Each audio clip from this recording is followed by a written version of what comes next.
Tonight on Joy News Prime, actress Efia Odo and 11 other Fix the Country campaigners granted bail after their arrest on Friday for picketing at the courts. Cards, and I guess a whole commotion was going on, and then all of a sudden we see the police. They come with their guns as if we're criminals, and they just aggressively pulled us in, and then that was it. So you. The High Court hearing an application for injunction has meanwhile dismissed the suit as moot. We'll find out what's next for the campaigners. Mandingo Pram MP Sam George has meanwhile charged the police over what he describes as impediments being placed in the way of the protesters.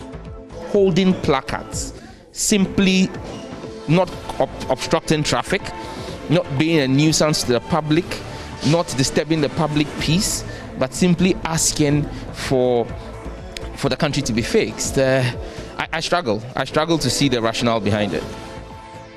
3 people now confirmed dead in Kumasi flats, while property running into thousands of cities have been destroyed.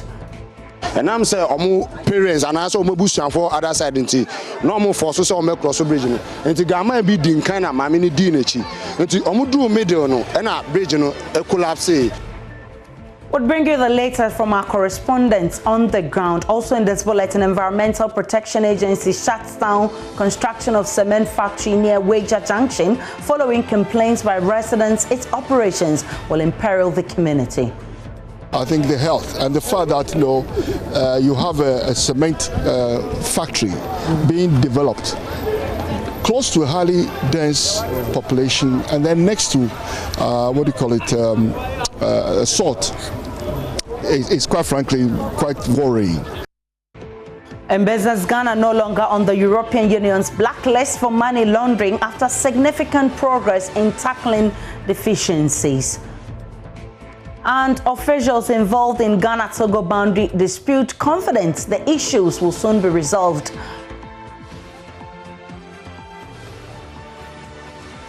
My name is Aisha Ibrahim. Joy News Prime is coming to you live from our studios in Kokomlemle on your digital terrestrial TV, because we're free to air on DSTV channel 421 and Go TV channel 144.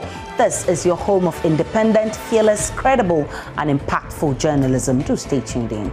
I'm grateful that you stayed for the details. 12 Fix the Country campaigners who were arrested for picketing the law court complex in Accra have been granted bail after their detention for a few hours. The 12 had gone to the courts to listen to the outcome of a case filed by the Ghana Police Service seeking to restrain a street protest they intended to engage in. The injunction itself has been dismissed. The court held that the application is moot because May 9, the date for the protest, which the police did not agree to, has long elapsed. Court correspondent Joseph Akable reports that while the legal arguments were being heard, some of the protesters pitched camp along the road in front of the court, chanting while holding placards with the Fix the Country hashtag. Because of COVID-19, they are not going to allow us. Where was COVID-19 during election time? Where was COVID-19 when organizing we said join a year? It was a day advertised for a ruling and possible legal arguments. Some of the campaigners, however, had their own ideas. They should freeze the country. They should freeze the country.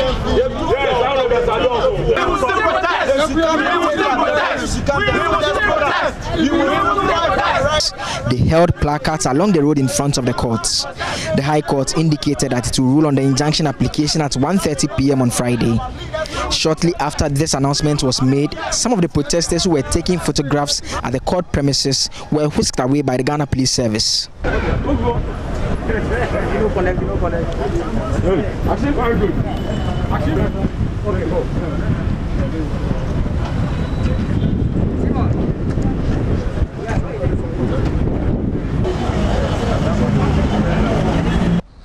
The court resumed and ruled that the injunction application is moot since it intends to halt a demonstration that should have taken place on May 9.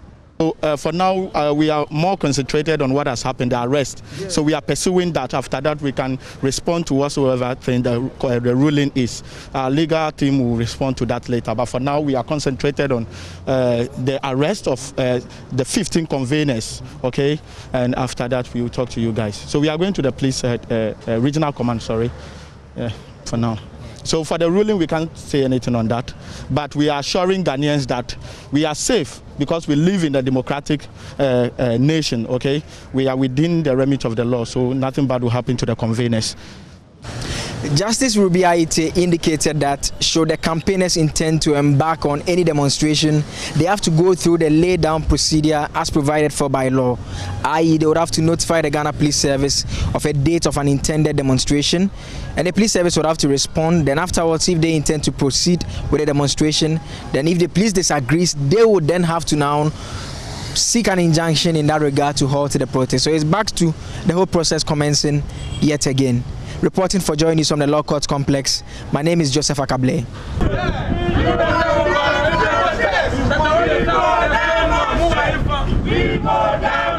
And my name is Aisha Ibrahim here in the studio. The 12 Fix the Country campaigners who were granted bail after the arrest Friday say they were not charged with any offense, even though they were made to write their statements. The campaigners, including socialist Ifeodor, were detained for about 3 hours at the Accra Region Police Command while their lawyers negotiated their release.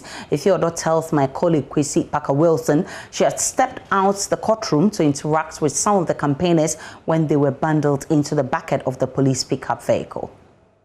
I was inside the court, and then the judge called for a recess, and we should come back by 1:30 to get a final verdict. So as I came outside, obviously a lot of the conveners were outside to support, and they wanted to take pictures because obviously I'm a public figure, and then they want to show their support.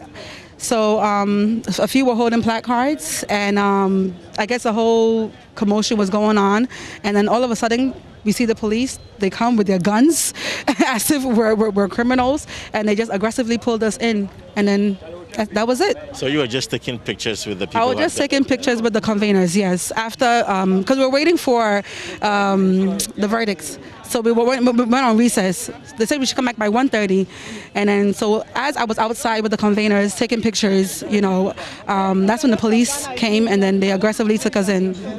Was there anything the police said before arresting you? No, they said, hey, you come. That's it. They didn't say anything. They were very aggressive, very vulgar. Even in the van, one of the police said, "You should fix the country, but you should fix yourself." I was quiet. I wanted to remain calm. I didn't want to have any kind of back and forth going on. So I just remained calm. They didn't say anything, so they just picked us up. So you've been interrogated for quite some few hours now. How many hours? What really happened when you were with the police? Well, basically we were inside for about you can say roughly, it's been like about 3 hours now. They never told us the reasons for our arrest. Nothing. We're just there. They told us to write a statement, and I complied. I wrote my statement. Exactly what I'm telling you now is what I wrote, and that's basically it. So we waited for our lawyers to come. Before we were going to wait for our lawyers to come, but one of the chief officers said that we should write a statement because time will call. It's a intro statement. They can even have us detained. So it's best we write a statement, and then we're here now. So now you've been granted bail. We've been granted bail. How do you feel now? I mean, Disappointed? I'm disappointed that we can't exercise our freedom. Why should it be a problem? Why should we even be going to court for people, citizens that want to demonstrate? Why this shouldn't have happened in the first place? The case has been thrown out, and it will keep being thrown out because it's the second time the case has been thrown out. So I'm really disappointed in our system. That it's just a disappointment. Joining us via Zoom is Prince Kwekwado with the Fix the Country campaigners. So what next? When are you notifying the police on the next protest? Thank you very much. I think it will be important to also get the public to be aware of what happened in court today and get them to know the significance of what happened today in court. So the case has been thrown out, and that now we knew from the onset that this case had no significance, but we as law-abiding citizens wanted to also follow the due processes as well. And thankfully, it has been reaffirmed that no institution or no system can suppress the fundamental human rights that we have to enjoy as citizens. We want to also use this medium to thank all our supporters and conveners that showed up for our court hearing today in solidarity with us. We appreciate everyone who spent their time, precious time, to be there as well.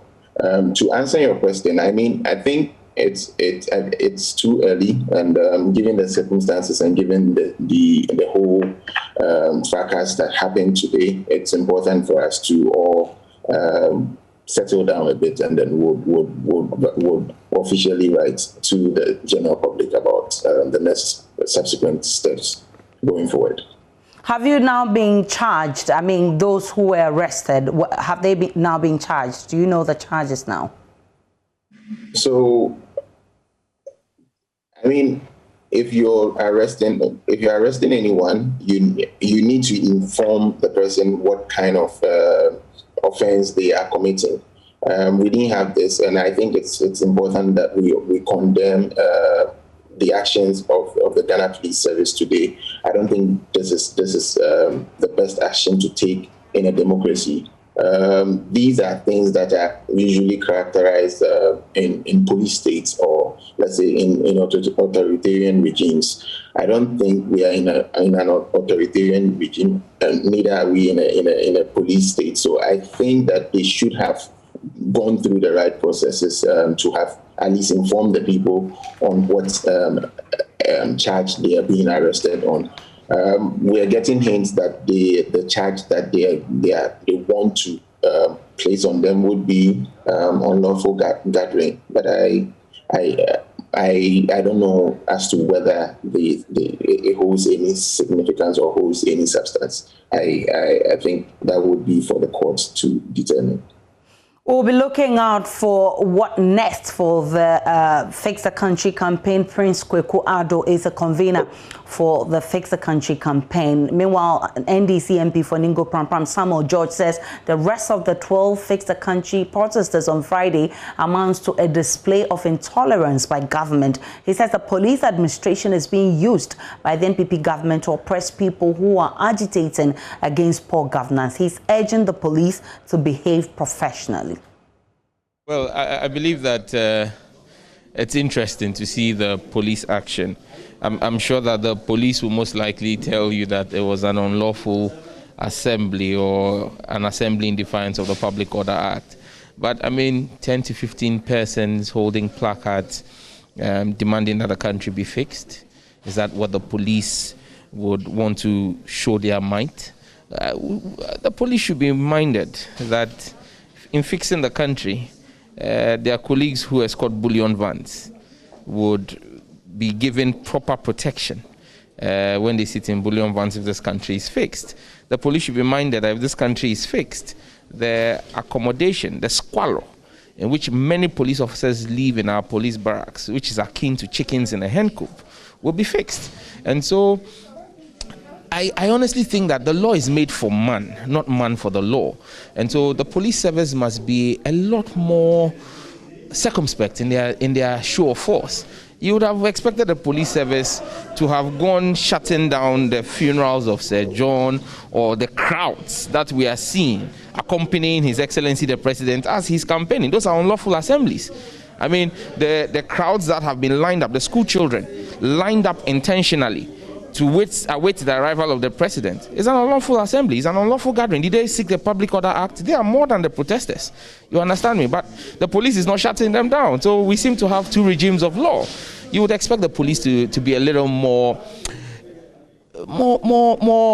advanced in their deployment of the law. I mean, what is it if you have 10, 15 people holding placards, simply not obstructing traffic, not being a nuisance to the public, not disturbing the public peace, but simply asking for the country to be fixed? I struggle to see the rationale behind it. Away from the court, a 53-year-old mother of 3 has been confirmed dead after she was swept away by flood waters at Anglonga in the Oforiko municipality of the Ashanti region. The body of Akosia Dufi, a second-hand clothes dealer, was retrieved on Friday morning by a search party about 500 meters from the scene in the Suswan stream. She was almost home after closing from the market Thursday evening when the flood swept her and others away. Parliamentary of our security desk was in the community to interact with residents. Behind me is a food bridge that connects Angonaga and Surcharge communities here in the Oforiko municipality. Yesterday, as the community experienced heavy downpour, we are told this particular food bridge, which was constructed under the auspices of the assembly member for this area, broke down and the flood waters swept the bridge away. Unfortunately, 3 people who were crossing the bridge, including 53-year-old second-hand clothes dealer Akosia Dufi, we are told, was swept away. But just this morning, words got to the community that the woman who could not be found yesterday, body has been located. And this has thrown the entire community into some sort of mourning. Some of the community members are not happy because they say apart from the support that they have received from the assembly member for this electoral area, they haven't received any central government or the assembly support to construct a permanent bridge. Let's speak to the assemblyman for the electoral area, Solomon Kumi, to give us some update on this. So how did this happen? It happened yesterday evening when there was a heavy downpour. Around 5:30 there, about getting to 5:45. We experienced a heavy downpour and it was flooded. And we have not experienced that flood before because the bridge that we have constructed is high. So I wonder how the bridge was able to collapse at that particular time. It was flooded, but I don't understand the reason why they have to risk their life in order to cross the bridge by that time. Because it's level with the bridge, and a lot of people were trying to cross to the other communities. Even for them to do one at a time, I think would have helped at that time. But all of them, they decided to just walk on the bridge. I think that landed. One woman was around telling that they should stop, nobody should walk on the bridge. But some of them, they turned ear deaf on what the woman was saying, and they just walk on the bridge. That unfortunate incident has happened. I have tried all what I can, even the regional minister and those people. I have exhausted all the places that I have to even attend to, and yet still no avail. And this is the problem that we find ourselves. Right now we have lost a life. What are we going to do? We cannot bring the person back to life. Are you getting me? Our life is precious than what even we want to even do. Okay, so at this point in time, when the food bridge has broken down, this is total collapse. How would residents in these communities survive? Right now, it's not easy for us. It's not easy for us. Right now, I'm even crying. I'm sad. It will be very even difficult for us to cross the bridge to the other side. Students are here. They can't go to school. Business people are there. They can't also cross to this community to come and buy anything. So how long would children continue to be at home because they can't cross the stream? This is Suswan stream to the other end of the stream. That is our problem right now. So we will decide that the schools around will try and organize some buses that will be conveying the children from the community to the other side to go and pass through so. So right now, alternatively, I don't want to tie anything right now. So the 2 weeks that automating that I have given, I have exhausted it. So we've been speaking to the assembly member for Anloga Surcharge, and he tells us, yes, he's giving authorities 2 weeks to fix this problem. Speak to some of the eyewitnesses who helped in this particular incident. We are told some gentlemen came to the scene and tried to support the victims of the yesterday flooding. You were here. Tell us what happened.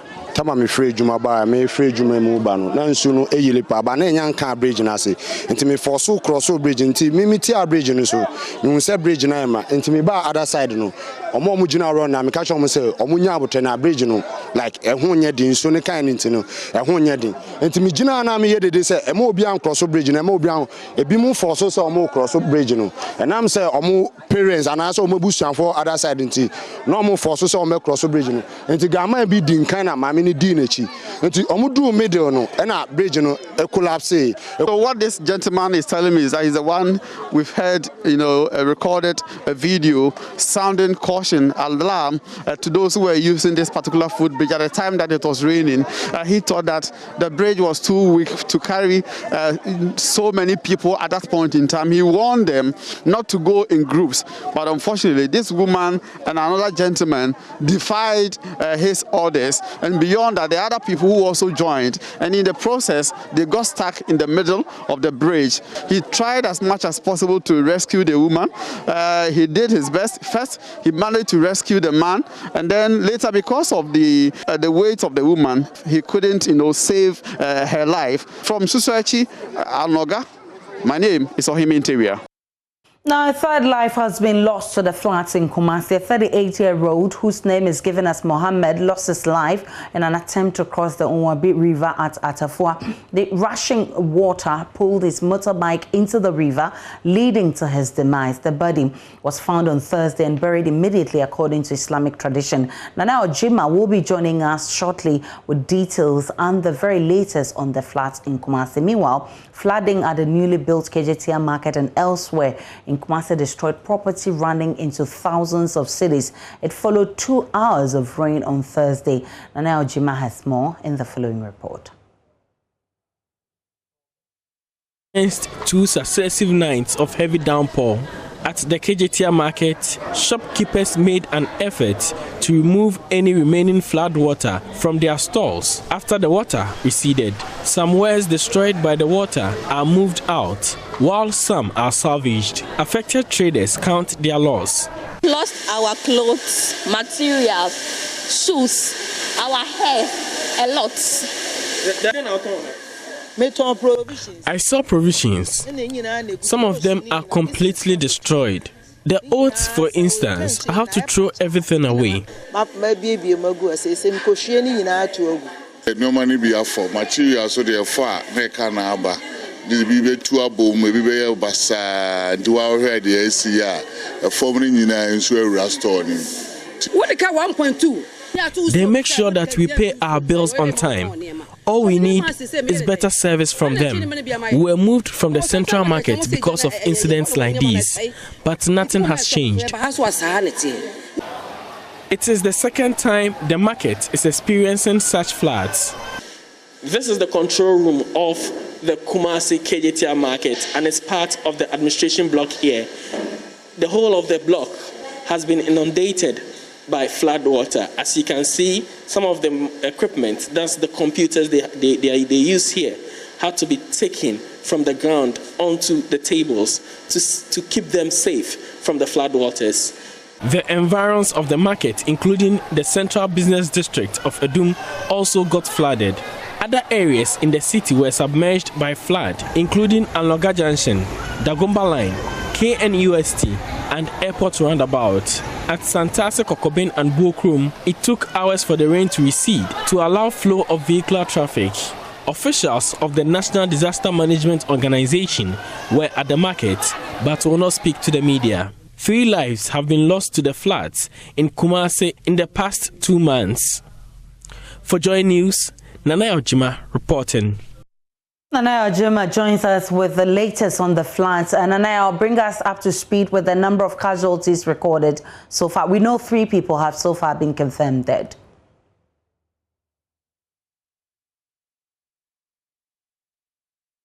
Wednesday and Thursday have so far claimed 3 lives. That's one, the boy, the young boy who died at Affordable Housing Estate.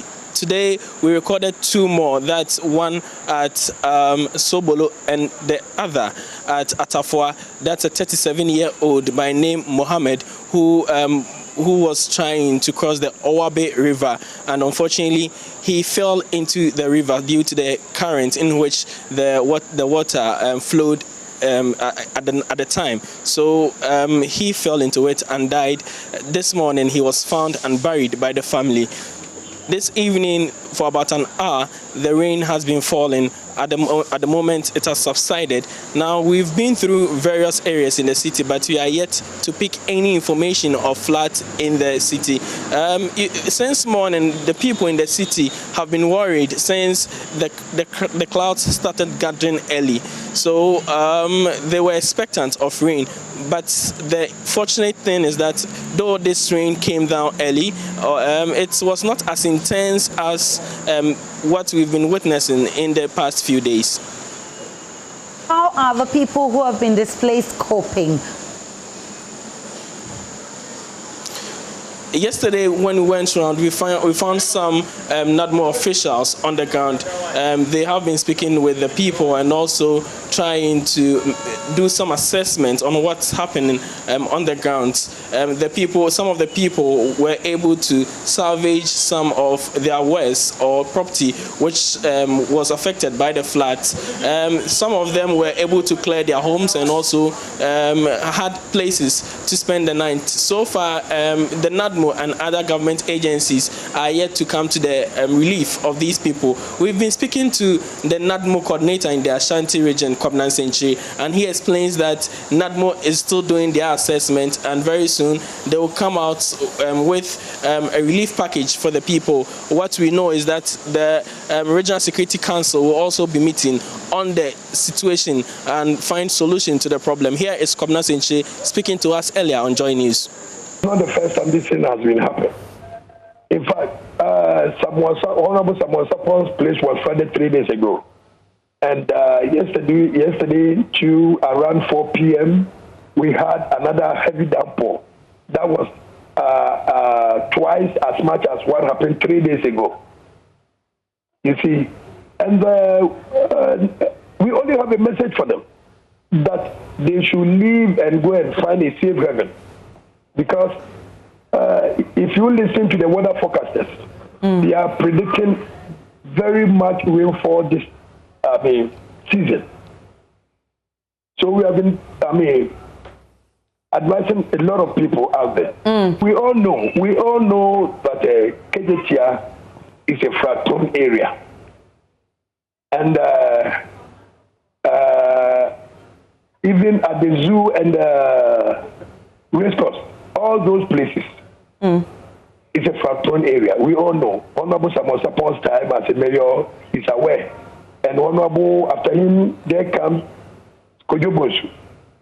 I was an assembly member. I've been as an assembly member for almost 19 to 20 years now. I'm no more an assembly member. You know, the money that we acquired to build, the market was meant for Central Market. The project was meant for Central Market. Okay. But it was, obvious that the money was changed because, everybody knows, every assembly member knows that, or even, the money was meant for redevelopment of Kumasi Central Market. So it was later that we found out everything has been changed to redevelop Kejetia.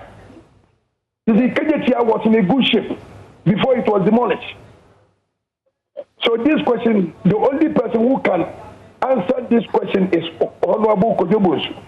We have referred the matter to Regional Security Council for them to deal with it.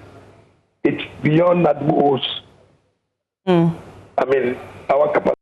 The agency shuts down construction of cement factory near Wager Junction following complaints by residents. Its operations will imperil the community. I think the health and the fact that you have a cement factory being developed close to a highly dense population, and then next to salt, is quite frankly quite worrying.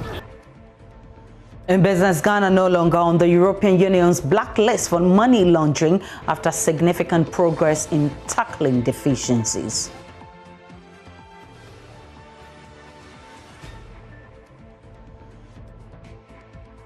Details shortly in business with Gift Chanda up here.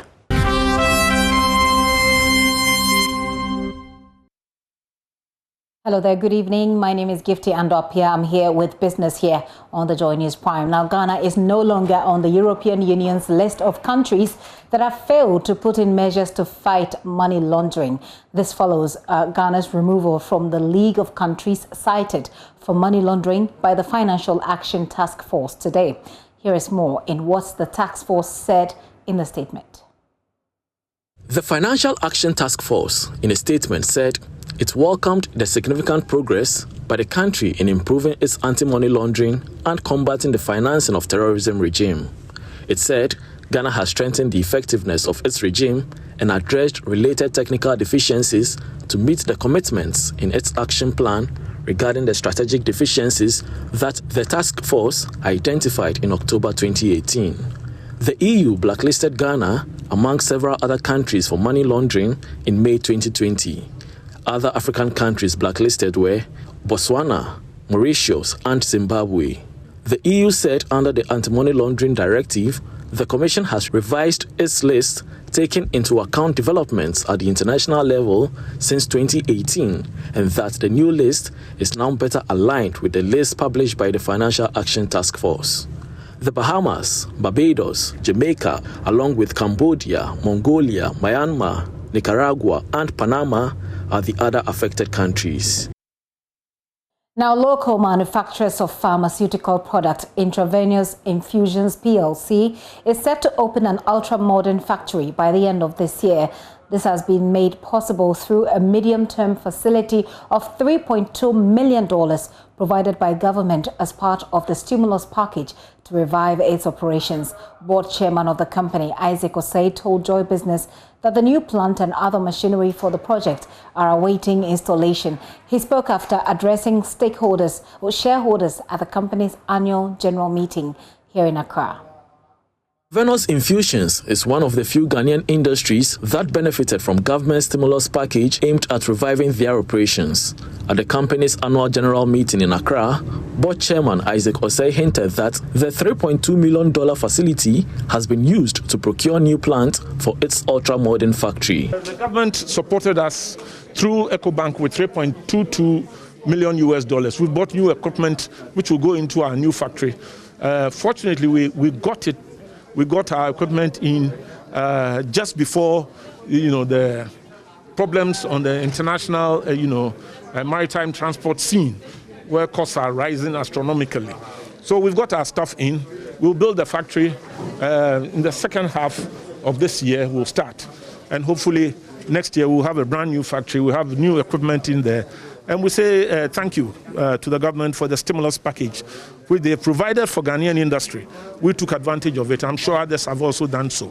Despite a difficult year for the company in 2020, it has been able to declare dividend for shareholders. Managing Director for Intravenous Infusions, Mukhtar Swalihu, disclosed that the company will be venturing the manufacturing of vaccines as part of the medium-term strategy. See that we may also look at the moment, there is discussion that is going on between governments and then the Pharmaceutical Association of Ghana, Manufacturers Association of Ghana. So we are hoping that we'll move the discussions from there so that every company will know how it's going to take advantage of it. And we are well positioned to look at it. Very, very, very. In fact, like the chairman says, we are very grateful to the government. And I think that the whole agenda of the government is to see how they can support the pharma business, because right now the stimulus package is available to all companies, and a number of pharmaceutical companies have taken advantage of that, and we have also done so. And I think that without that, it would have been difficult for us to be able to bring down this equipment and to have a new facility which we are preparing to put up. The board has assured of a positive outlook for the company despite the effect of COVID-19. Petroleum Gas Marketers Association is asking the new Chief Executive Officer of the National Petroleum Authority, Dr. Mustafa Abdul Hamid, to introduce a transition plan that will move the country from the current cylinder model to the cylinder recirculation project.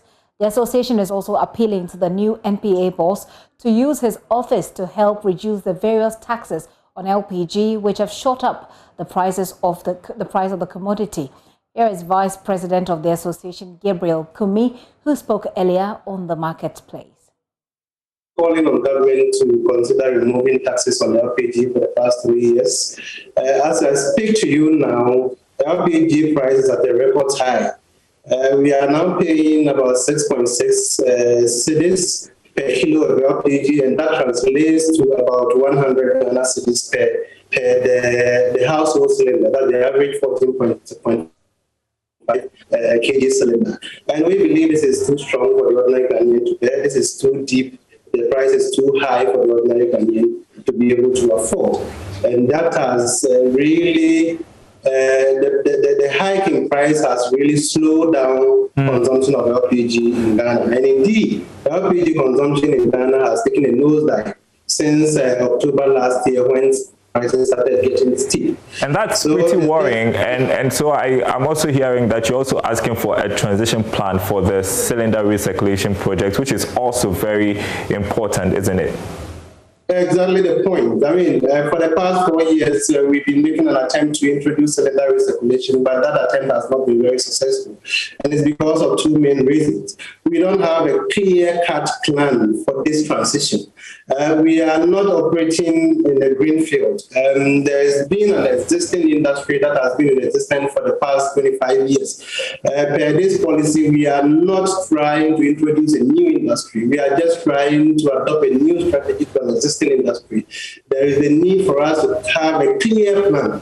And at this moment, we are advocating for about 5-7 year transition plan to be able to fully implement cylinder recirculation in Ghana. Any attempt to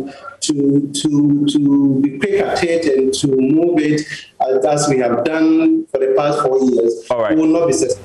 Narrow Kwao in that interview there. Well, that's it for the news, for the business news this hour here on Joy News Prime. Muftao Nabila is standing by with sports, and Aisha Ibrahim will continue later. My name is Gifty Andopia.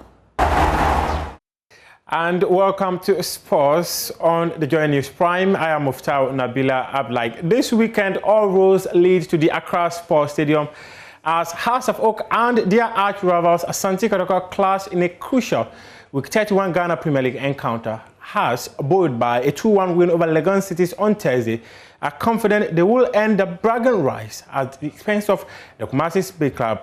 Here is a preview put together by Asari Bidiakun.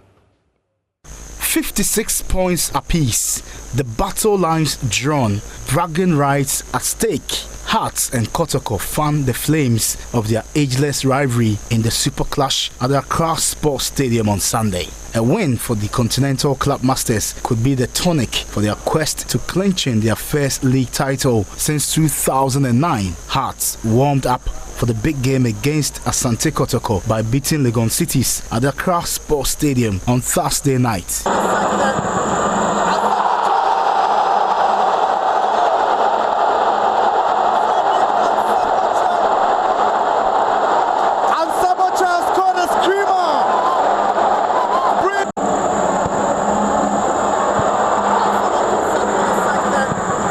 Unbeaten in their last 10 games, Hearts coach Samuel Boydu expects his boys to maintain their fine form as they come up against their sworn rivals.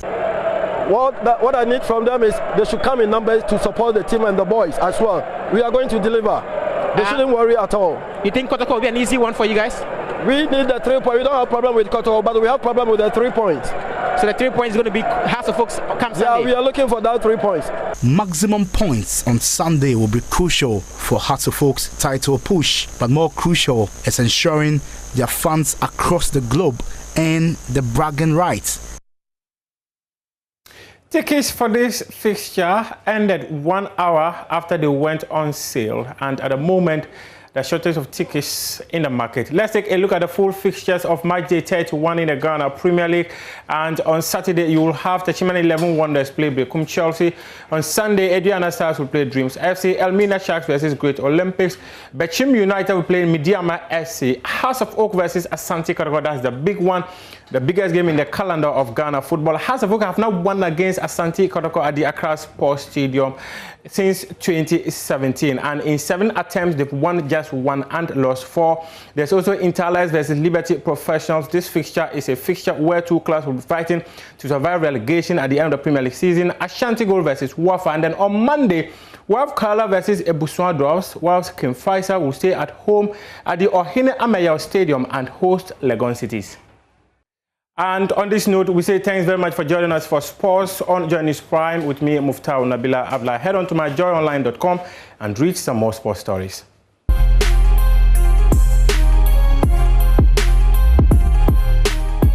It's time now for Showbiz. Becky is here with the very latest. Hello, Becky. Hello to you, Aisha. It's VGMA weekend. We're all excited. Everybody's looking forward to who wins the Artist of the Year 2021. Is it Kitty? Is it Diana Hamilton? Is it Sarkodie? Is it Kofi Kinata? No, Kofi Kinata is not part of that list. Hey, why is Kofi Kinata not part? Kofi Kinata has over the years paid attention to releasing singles, quality singles. And I'm sure, correct me if I'm mistaken, that because he doesn't, personally, because I thought that because he doesn't have an album, he hasn't worked on like a major album. And that so could be why. That's probably could be the reason. They should find a way of putting him in the... But the list is a tall one, Aisha. So who wins the Artist of the Year? What do you think? I don't want to predict because, I mean, almost... you might just two, be right. 3 of them on the list. Yeah, I love them. So I love all of them. I don't want to offend even though I'm looking anybody. like I love all of them. Sarkodie, very fantastic artist. Kwame Eugene might, take it again. But I think, it's between Kidi and Kwame Eugene, if you ask Kidi me. and Kwame Eugene. Yeah. So where is Diana Hamilton? Diana Hamilton, she has her own category. She's won so many awards. Allow them. You have to give that thing to Diana Hamilton. Okay, all the best to all of them. But we have, a couple of some of the artists who spoke to us and they shared their expectations with us on what to expect this VGMAs. I was nominated in 4 categories: Best Hip Hop Artist, Afro Song of the Year, Best Collaboration, Best that. That's a lot. Congratulations. Which one are you sure, very certain that you're picking up? Any of them. I grew up watching the VGMAs, so to be nominated feels like a win for me already. Yeah, but I'm hoping people vote so we pick up a couple of awards. I came into the scene from me winning Unsung and getting the plaque for the first time. Like I've been with like VGMA like from then till now, so I know things it slowed things down, but Ghana music is Ghana music and VGMA is VGMA. You understand? We will still come. We're still coming. So big up everyone supporting, everyone watching. Ghana music is here to stay. Some other awards apart from what you won that you were supposed to have been given and you didn't get them. I mean, it's been an experience till now, and you've been there. Whoever that gets nominated deserves it. 3 or 4. 3. Which one are you looking forward to picking up? I think it's been so long. If they give me Dance Artist of the Year, I think we'll work towards it. But it will be a privilege and a blessing to win Record of the Year or Songwriter of the Year. Okay, you wish them luck. I wish all of them all the best. It's a 2-day event starting this evening, tomorrow. Hopefully, I will. We'll follow with keen interest. Yes. Thank you so much for bringing us Showbiz. Anytime, That'll be it for Showbiz.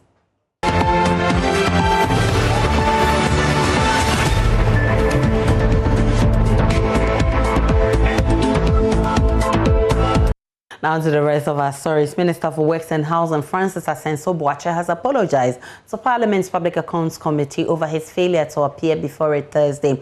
He explains he couldn't be at the session because he had to attend a cabinet meeting. The committee has surcharged his ministry as well as the Roads Ministry for the costs incurred during the botched sitting.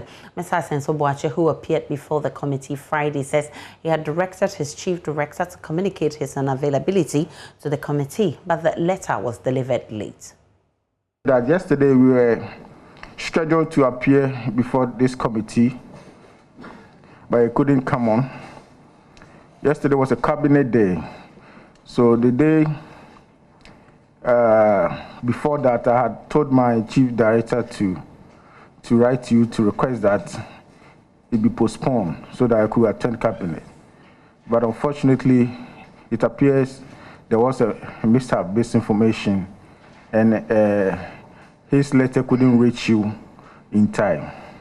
It was later that I heard on radio that you couldn't come on. I just want to express my apologies that we didn't intend to disrespect this August committee. I'm a member of Parliament, and I know that this committee is a committee of Parliament, and I will be the very last person to show any form of disrespect to the committee. So once again, Honorable Chair, my apologies. Chairman of the Public Accounts Committee, James Aveji, says though the apology has been accepted, the surcharge will not be withdrawn. He tells Joy News the ministries will pay for the cost of breakfast and lunch for the sitting, adding that the figures are still being computed. Road and highways and Western housing will be made to pay the money. So that one, no two ways about it. It will happen. How much are we speaking of? I don't know. I don't know how much it will cost.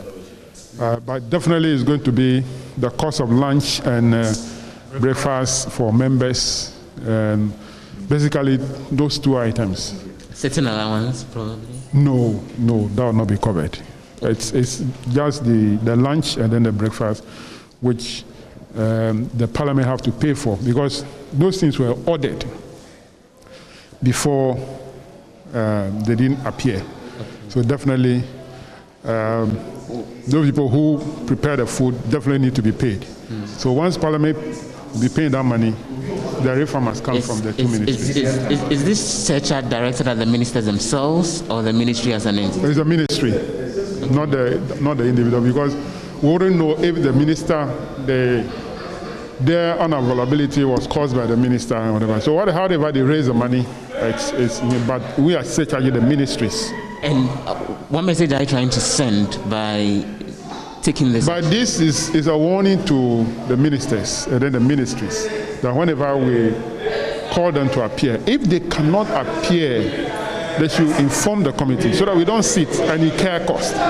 The Environmental Protection Agency has stopped construction of a cement factory very close to the Wager Junction here in Accra. Armed policemen and officials of the EPA stormed the project site Friday morning to lock up the factory. President of the McCarthy Hill Residents Association, Edward Craner, says aside from the health hazard it poses, the factory will exacerbate the terrible traffic situation on the Accra-Kaswa Highway. Members of the McCarthy Hill Residents Association are raising concerns about the siting of this cement factory. They say that this cement factory is located in a densely populated area very close to the McCarthy Hill and also here at the Wager Junction. They say aside from the environmental hazard that it poses, it will also worsen the already terrible traffic situation here. The team from EPA came here this morning and they've managed to sack all the workers from the project site. I'm speaking to the president of the McCarthy Hill Residents Association, Edward Quinn. It's a health. We are not interested in politics.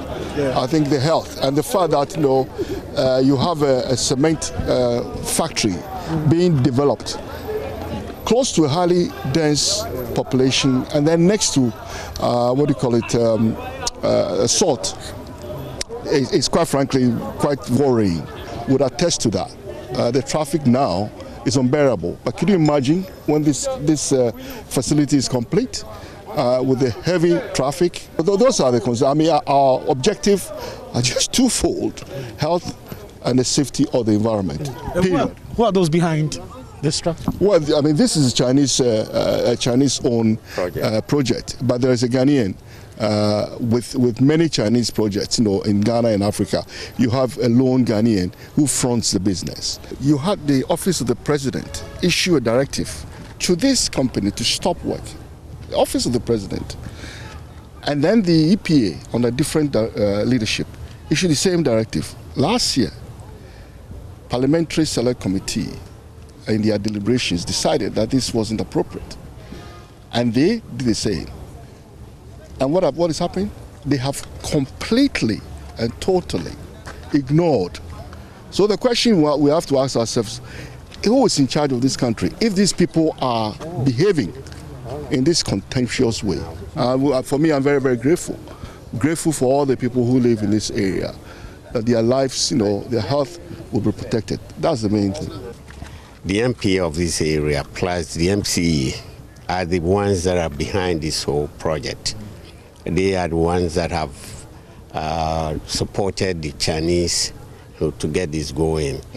For all you know, this used to be a wetland. It's a Ramsar site.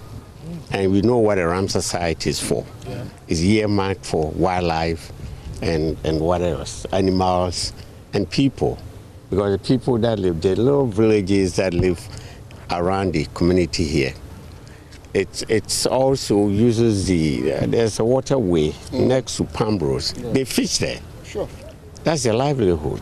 That's been stopped. Because one person deemed it fit that what they're doing is right and is beneficial. Yeah. They always seem to talk and give support to the idea that it's a 1D, 1F project. To us, it's not. Ghanaian and Togolese officials say they are confident the two countries will soon agree on parameters to resolve the maritime boundary disputes between them. Togo raised concerns in 2018 after it said it had noted that the maritime boundaries between Togo and Ghana were not clearly defined, but after a series of engagements between the two countries, including a meeting held in Accra between 22nd and 25th June, officials say the prospect of an agreement is bright. My colleague Kwekwa Sante has more in the following report. Ghana and Togo have been holding negotiations to resolve some maritime disputes between the two countries since 2018. These negotiations were as a result of concerns raised by Togo after it said the maritime boundaries between the two countries were not clearly defined. President Akufo-Addo and his Togolese counterpart, For Nasingbe, agreed in 2018 to use international law to settle the issue. A joint technical committee formed between the two countries have been holding bilateral meetings to peacefully delimit the common maritime boundary between Ghana and Togo. Ghana's National Security Minister Albert Kandapa wants both countries to put all the resources at their disposal to resolve the dispute. Since its reopening in March this year, and looking at the progress made so far, I am convinced, most convinced, that the outcome of your effort and technical support towards the amicable resolution of any contentions in respect of our common boundary will ultimately redefine and also consolidate the parameters of our future relations, which serves as a catalyst for peace, security, economic advancement, and stability. Brigadier General Emmanuel Kotia is the head of the Ghana Boundary Commission. He assures of the commitment of his side. Ghana maintains the position that the coastal boundary that has been in place since over 60 years ago and has been respected by both Ghana and Togo should be the provisional line for our maritime boundary delimitation.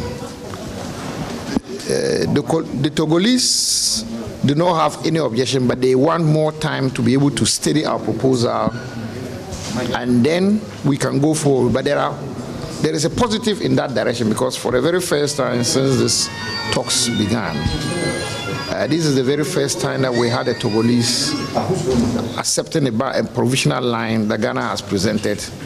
Damipi Nupu is the principal negotiator for Togo and says he believes an agreement will be reached soon. We have a good faith that we will reach an agreement and respect the agenda that by November 2021, both heads of state should be able to sign an agreement on the maritime boundary between Togo and Ghana.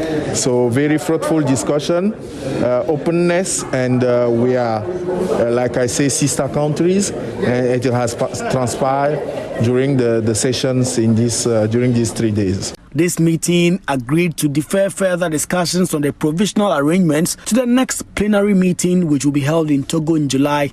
Upon the presentation of the provisional maritime boundary line by Ghana, the delegation from Togo took notice of Ghana's proposed line and requested for time to examine it before the next plenary meeting. 4, that based on point 3 above, the two parties agreed to defer further discussions on the provisional arrangements to the next plenary meeting. Legal practitioner Chachu Chikata has described as unlawful government's directive to a military task force to ban all mining equipment being used for illegal mining or mining that pollutes the environment. He says the justification that persons believed to be engaged in such acts don't have rights, hence the equipment can be banned, is nonsense. Government has been heavily criticized, with many raising concerns that the directive gives the task force too much power contrary to the law and due process. But Mr. Chikata, during a discussion with students of the Faculty of Law of Central University College, took a different view on the matter. That is a nonsense. That is a nonsense, because you don't fight illegality with illegality. I mean, a government particularly has to show respect for the law. You don't presume people guilty before you've gone through any process. So you go to an area and you have determined that they are doing galamsey and that those excavators were for galamsey. I mean, you know, what process is that? What kind of legal process is that? And then you just burn them. There's no provision in any law of this country that allows a government. And you know, for me, it is very depressing when an attorney general is the one defending brazen illegality. It's depressing, because it does not accord with anything that I have learned as a student of law. It does not accord with anything that I've taught as a teacher of law. It beats my understanding. And somebody should explain to me, and you know, maybe one of these days I need to sit with the Attorney General and ask him just to clarify exactly how he thinks that the burning of excavators, just, you know, without any notice to the people, without any process that determines that burning them is a legally appropriate sanction. Commenting on the Fix the Country protest controversies, the legal luminary said persons leading the Fix the Country campaign cannot be said to be speaking in favor or against any political party. He insists the concerns being raised are issues affecting all Ghanaians and therefore need to be addressed. I'm not comfortable dealing with these issues all the time, just in generality, you know, because each and every one of us has a responsibility to take on the issues that confront us as a country. That's why I applaud young people raising issues about the needs of things that have to be sorted out properly in this country. When people say fix the country, they are not making a statement in favor of one political party or the other. They are dealing with issues that all of us confront and all of us need to address. And so we each have to ask ourselves, are we ready to have these issues addressed or not? The culture of silence will only happen if each of us decides to remain silent. Professor Elias Nota Sole has expressed worry over the lack of hostel facilities at the university. He says the unavailability of the halls of residence for students is not only affecting enrollment, but also delinks the students from socializing and learning new things from each other. Professor Elias Nota, who assumed office a month ago, says his greatest priority now is to push for the construction of hostels. Joy News' Upper West correspondent Rafiq Salam reports similar facilities started over 15 years ago has been abandoned by the contractor. The Dr. Hilal Liman Technical University, formerly known as the War Polytechnic, right from its establishment almost 2 decades ago as a diploma-awarding institution, had myriad of challenges. Most of the premises used for its establishment were either borrowed or rented, despite the high number of students enrolled. With an increasing student population over the years, government saw the need to not only relocate the university to a new permanent site, but construct lecture halls and halls of residence for the students.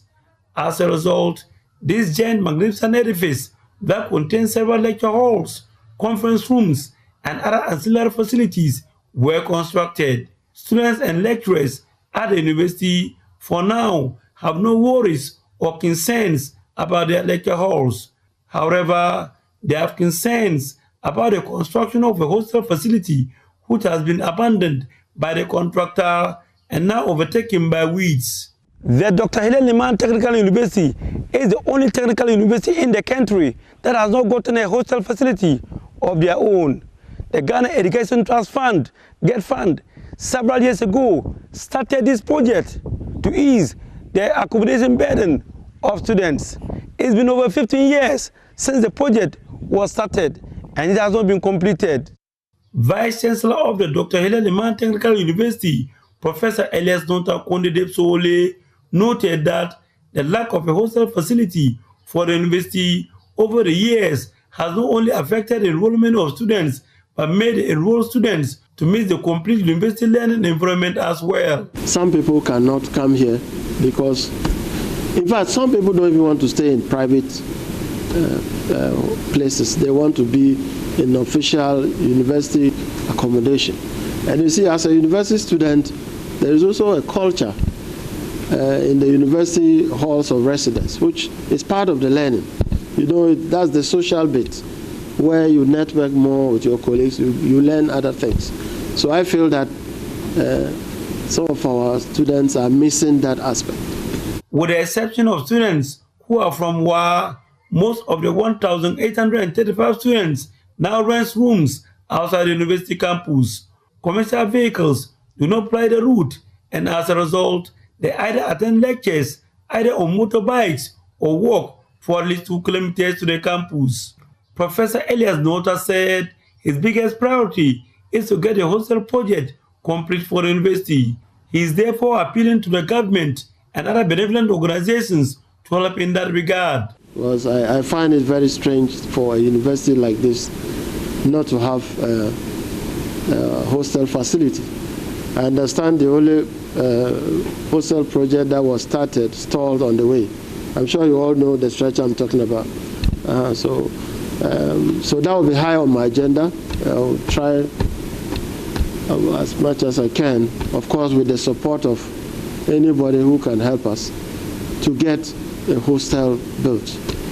I'm sure that we'll get that done. I can say by the grace of God, there should be a hostel here before my tenure ends. This project, if it is completed, will easily accommodate all students of the university. But the way things are, it appears the dream is flamed out. Reporting for the news, Rafiq Salam. Wow. What is your name? How old are you? Where is your hometown? Where did you sleep last night? These are some of the questions that will be asked by the enumerators of the Ghana Statistical Service on Census Night, which kickstarts in 2 days. Here's what some of you have been saying about the process. I know there is a total coverage of members in the country, that is the number of people in the country, and also the household in which they live in. How old are you, boys? Well, I'm actually part of the enumerators who are going out to number the people in the country. What I know is that they are trying to number the structures and individuals in the nation. Yeah, that's what I know so far. And they have actually begun with the structures, the numbering of the structures. That's what I know. I'm okay. I'm just waiting to be counted. What will yeah. it be this Sunday? I'll be at home, actually, yeah. I know they said there is counting of the structure and then the people within the structure. And then it helps us to the government to maybe restructure its things and maybe providing infrastructure for the people. You knowing the particular people living around a particular place will help them in terms of social amenities and those stuff. That will help. So this coming Sunday, we are all preparing towards waiting for the enumerators for their activities. What I know about their upcoming census is they are coming to count the people of Ghana, and I know they have done some. They have finished the part 1, so they are now doing the part 2. I'm full prepared. So when they come, I'll receive them in a good manner. I know it's a periodic counting of houses and individuals. Yeah, I'll put staffs in place. Yeah, I'll be home to get counted. Sure, that's what I can say. A strange disability has pinned him to the ground for 27 years. He has never walked nor sat. He lives alone with his mother in a poor rural community in the Volta region. That's the story of Mao Femo, who we found struggling painfully through life on the floor. Some viewers would find sections of the images disturbing. Joy News' camera technician Jonas has more in the following report. Viewer discretion is advised.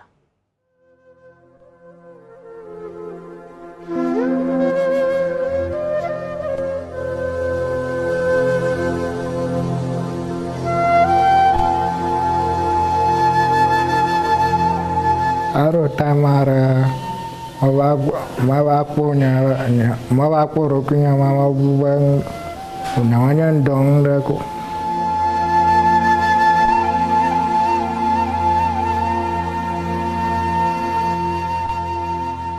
If there's really a God, then he has his ways. Mao Femo, that's the name of this boy. The name literally means the ways of God in the Ewe language. Mao Femo has never been able to sit up. He has never walked. He doesn't call. For 27 years. Danya kononya kono homai me ala China aklang siang. Ma ko nyanto mateng klon aklang budue nyanto maruni. Karena fojinya toma. You know dape para bonya ko nyanto matena ina reji. Avano ajino aida foja. Namo vo dana po bonya. Na danya po bonya vo danya gabona masmo tutugana na garo homa iya oga kom na koma aba barabo aba raditeng nyante tena hainara homa. He only moves around by dragging the weight of his body on the bare floor by himself. Living like this has not been easy for him at all. Every day is another enduring burden of survival.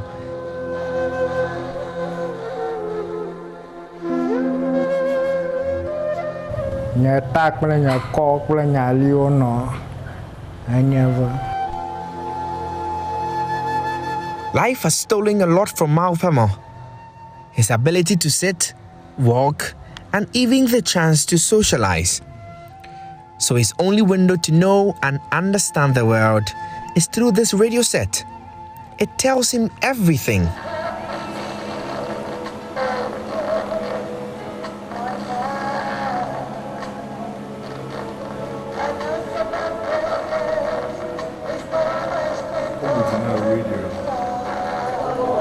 Mao Femo is the last of 10 siblings.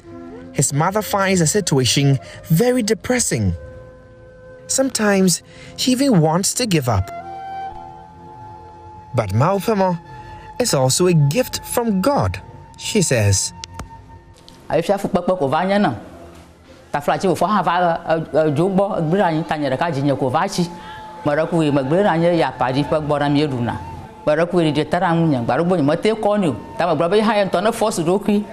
You know, manamashi, you know, the home.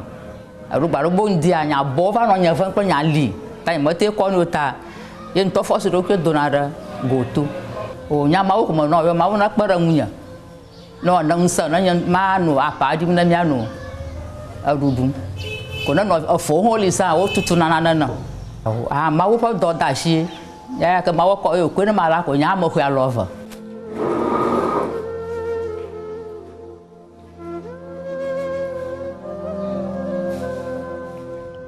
Malpemo's mother carries him everywhere, but that is becoming a very difficult chore because as Malpemo is growing and becoming heavier, his mother is also growing older and weaker by the day. Malpemo's disability appears mysterious to his own mother and the neighbors in a small community. The family has suffered a lot of stigma as a result. But this is a very poor family that cannot afford the cost of a comprehensive medical diagnosis of the condition. Here's Tony, a neighbor. He also helps to take care of Malpemo when his mother is unable. Malpemo majishi, alaba mavanagbo ha, ke aleo la eku awana mblaina, alaba na dada dua. Ida ka kuchina afia o dada mata ino no ko ada sia tama umdudu pletoma o afurega tana dada ira sia ro belema o ida ka kuchina ni adu yo na ga mo du go na ma o hia bo kwi akoira ko ndo chi gbona pleto yo na ma va ko ni dana de homa ta alle le na do manyu tore o tengo ayu doi akpo efa abo kple atau bo o tengo kakare ma bale ka amanto to le na akakare ma vie. Malpemo believes in miracles. He has a certain strong conviction that he'd experience a real miracle someday. Maybe soon. Majiba walk parenting na majason na dana go for pepper. Because Daniel Fukpamapa Arakoko Naba on your ties yaro moto Atengwak bareng.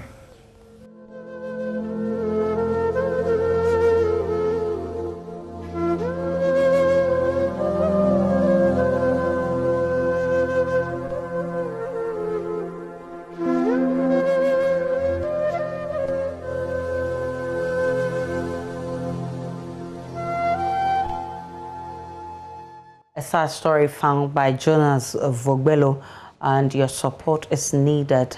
No contribution is little. Now, the whole teaching hospital has launched a Save a Heart, Save a Life campaign geared towards raising $3.2 million to establish a well-equipped cardiothoracic center. We'll take a break. When we bring you the second part of business, we have the details.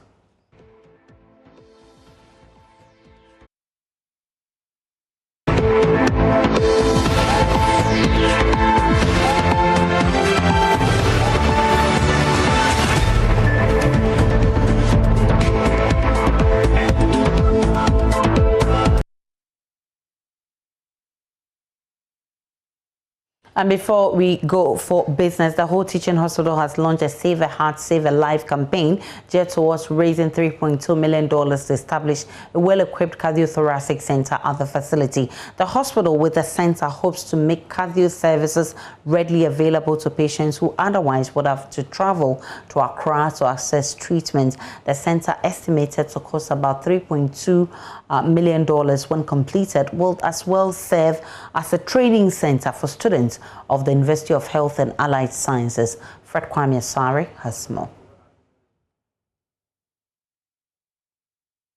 The first point of call for any major health condition in the Volta region and its environs. One of such conditions is cardiovascular disease, which the facility is ill-equipped to treat.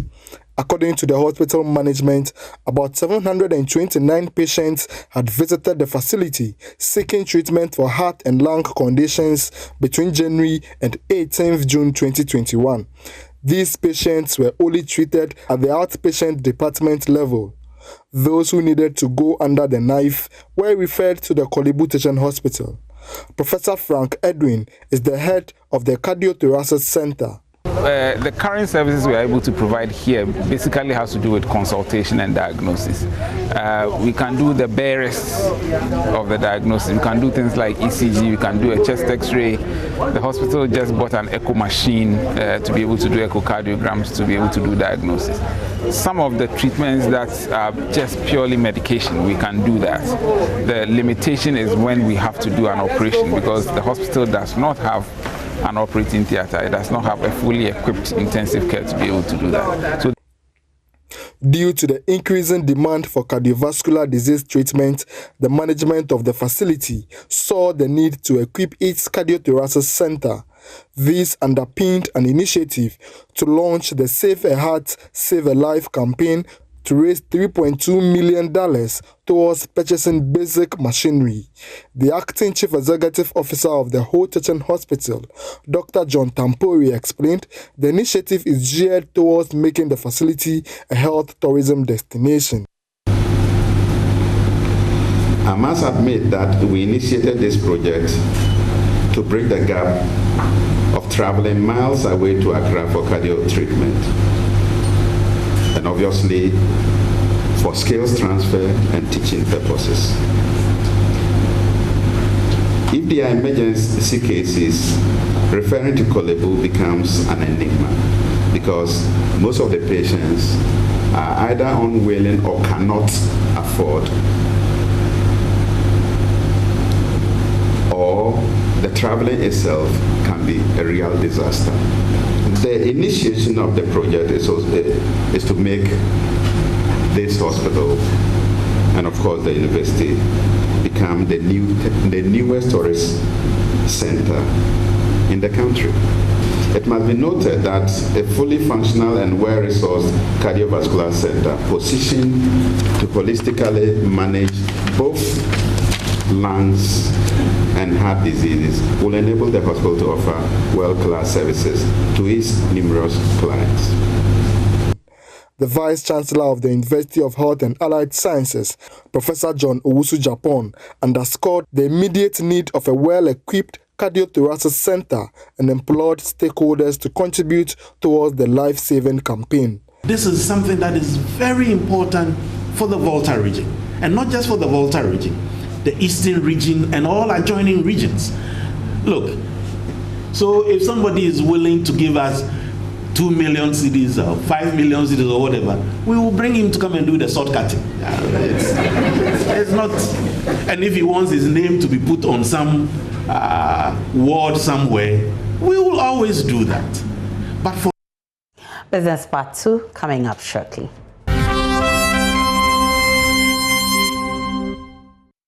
Welcome to Part 2 of Business. Finance Minister Ken Ofori-Atta is making a strong case for regional banks in Africa to be recapitalized to fast-track economic recovery. According to him, the time has come for banks such as Africa Development Bank and other financial institutions to play a lead role to assist countries badly hit by COVID-19. The Finance Minister was speaking at the annual meeting of the African Development Bank.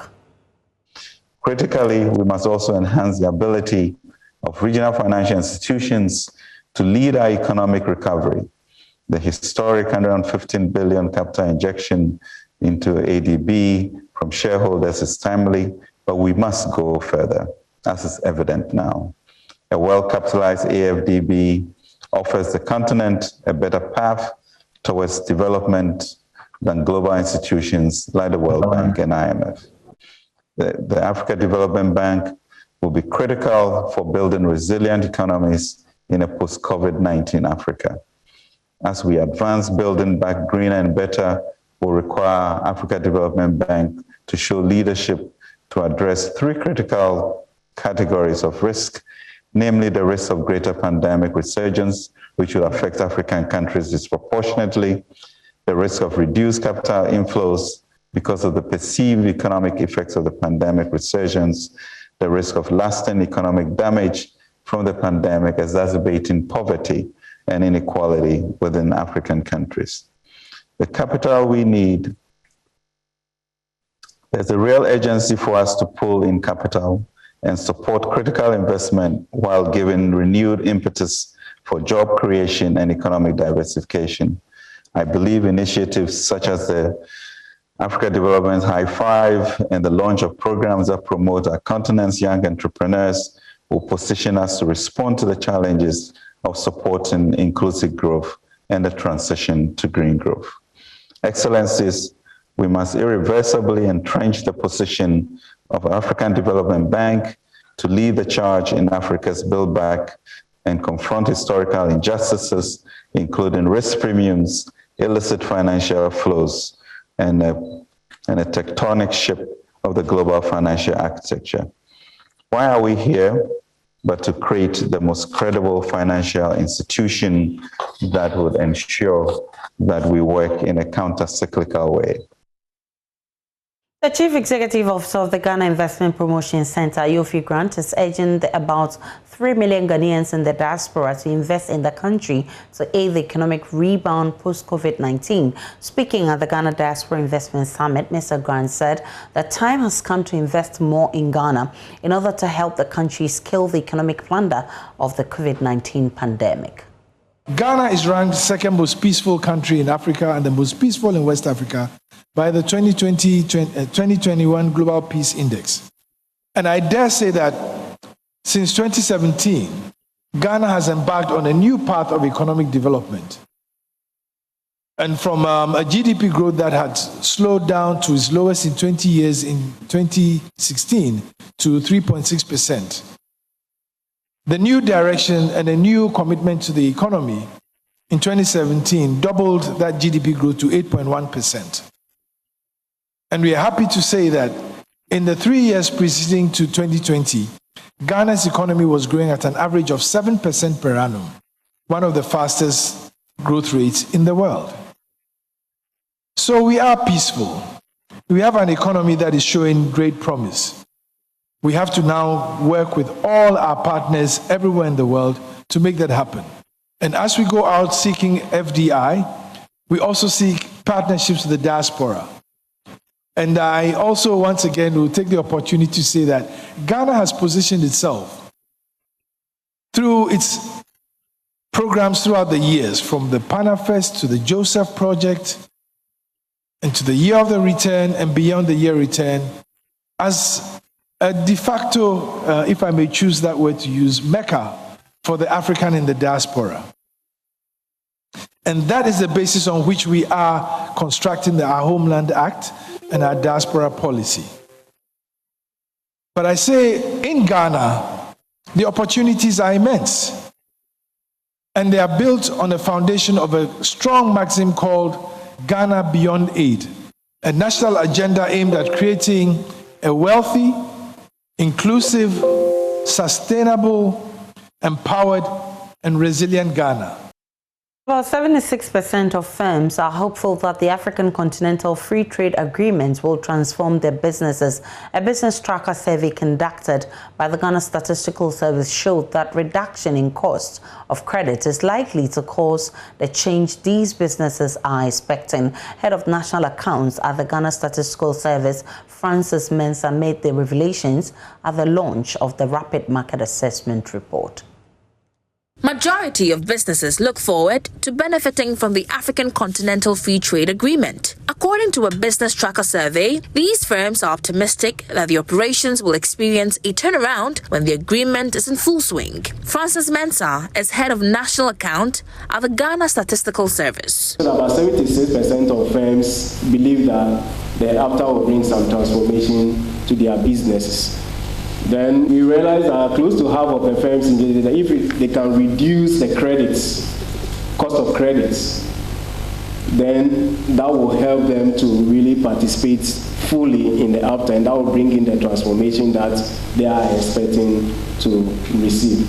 But about 2/5 and close to 1/3 of the firm indicated that AFTA will lead to increased information on business opportunities. National National Director at Campaign for Female Education, Sally Ofori-Abua, says the best way to support young women's enterprises to thrive during and post-COVID-19 is to incentivize them. She believes that the best way to incentivize young women is to break societal barriers. I believe the best incentive we can give to young women is to identify what the barriers are in those spaces and take out support, bring together the various stakeholder groups and take down those barriers that make those spaces a bit uncomfortable for them to get to. Moving forward, it would be the right thing to engage community leaders, stakeholders in the spaces to see what each of these stakeholders can do to support breaking down those barriers and the challenges that we have seen in the spaces. We're in the business segment with a summary of business news making headlines around the world.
Once again, welcome for sports. I am Muftau Nabila Abdullah. Now, let's take a look at Kumasi Asante Kotoko, who could take a giant step towards clinching this season's Ghana Premier League title if they beat sworn rivals Accra Hearts of Oak in the superclash on Sunday.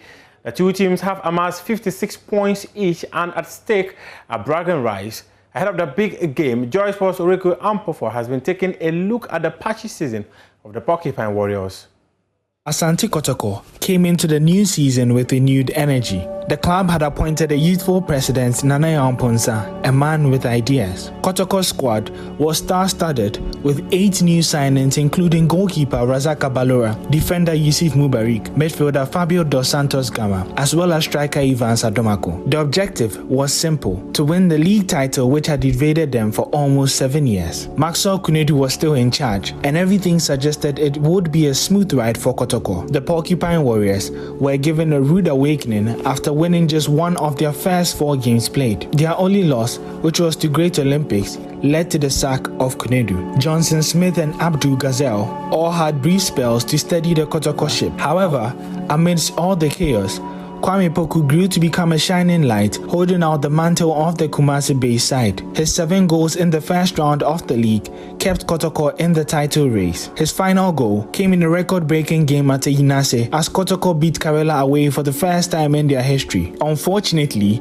a good offer came from MC Algiers and Kotoko kissed Kwame Poku goodbye. Kotoko signed Michael Vinicius, Andy Kumi and Solomon Safu Taylor in their pursuit to replace their former number 9. The Porcupine Warriors had a man to re-strategize ahead of the second round and appointed the experienced Mariano Barreto as head coach. There was immediate improvement. Kotoko could finally score, And in Barreto's second game in charge, Kotoko scored 4 goals in a game for the first time this season. Kotoko's only blip under the Portuguese coach came at the adopted home ground at the Lenkley Stadium against Mediama. The Porcupine Warriors have been impeccable in the second round and now have their destinies in their own hands. Victory in their remaining games will ensure they are crowned champions of the 2020-2021 Ghana Premier League season. Right time, deadlock is broken, we are in for a game. This is definitely a big game. Let's take a look at the statistics of the two teams so far this season in the Ghana Premier League. Just right behind me, you would realize that Asante Kotoko have played 30 games and they've won 15 of those matches. They've suffered just 4 defeats, 11 draws. Goal scorer 35 and they've conceded 17 goals. The Porcupines, many say, have been playing away from home because they adopted the Accra Sports Stadium and later to the Obuasi Lenkley Sports Stadium because Baba Yara is currently under renovation. Now, let's take a look at the games. Accra have also played 30 games, 16 wins, 6 defeats, 8 draws. Goal scorer 42 and goals conceded are 20 goals. Those are the numbers of Accra House of Oak. But statistically at the Accra Sports Stadium, in 7 attempts, Kotoko have won 4, whilst House of Oak have won 1, and the other have ended in a draw. Now, let's do stories that has to do with Ghana's preparation for the All Africa Games 2023. And the chairman of the local organizing committee of the Africa Games is backing Ghana to host a successful event. There fears the country will not be ready to host the multi-sport due to delays in constructing a stadium at Boteman. But Dr. Ofosu Asare has allayed the fears of Ghanaians, insisting some facilities at Boteman will be ready before the event starts. We had serious interactions with them. We took them to the existing facilities that we have. We were at Accra Sports Stadium. We took them to other places, Bukom. We went to Kumasi and all that. We took them to the bare land at Boteman and the works that will be going on very soon. The contractors are also getting themselves ready to do that. And when you want to start a construction of that nature, there are a lot of things you do behind the scene that people don't realize that you're working. 1, you do the soil testing. 2, you do what we call the EIA, the Environmental Impact Assessment. That's for the local aspect. 3, you do the ESIA, the Environmental and Social Impact Assessment. That's for the foreign component. So all these things are going on. We have every belief that come 2023, we have some facilities at Boteman to have the games. Dr. Ofosu Asare talking about Ghana's readiness to host the 2023 Africa Games. We redirect you to myjoyonline.com to read some more sports stories. I am Muftau Nabila Abdullahi.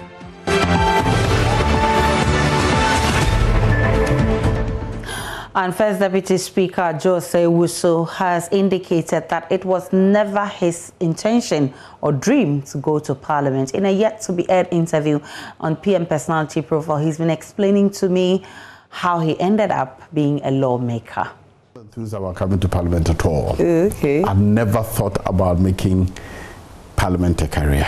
Okay. You know. But I realized when I came to Parliament that actually that's where I truly belong. Okay.